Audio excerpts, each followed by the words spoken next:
J'ai entendu une explosion, une détonation vraiment comme j'ai jamais entendu. J'ai tout de suite compris que ce n'était pas une fuite de gaz, puisque je suis entrepreneur et donc je suis déjà intervenu sur des fuites de gaz.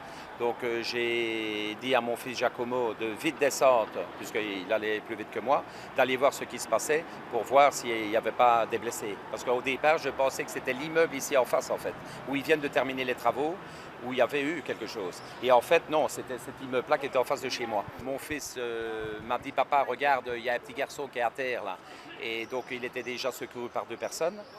Et moi, en fait, en regardant sur la droite à l'entrée de l'immeuble, j'ai vu un corps qui était sur le dos, qui était sur les escaliers, complètement détruit.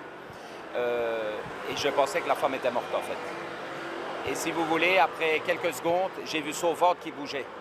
Donc, j'ai compris qu'elle n'était pas morte.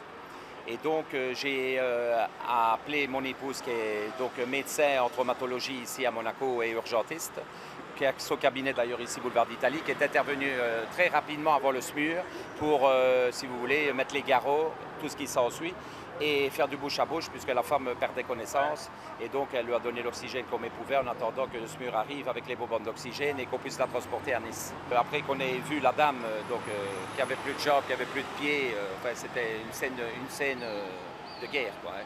Il y a le monsieur qui est sorti de l'immeuble, ensanglanté, et qui lui titubait. Et il a voulu descendre les escaliers et l'escalier s'est affaissé et il est tombé sur ma femme et sur un pompier, quoi. Donc après, bon, ben, ils l'ont secouru, il était moins blessé que la dame. La dame, là, c'était une vraie catastrophe. Je vous dis, elle avait plus de pieds, elle était ses jambes en lambeaux.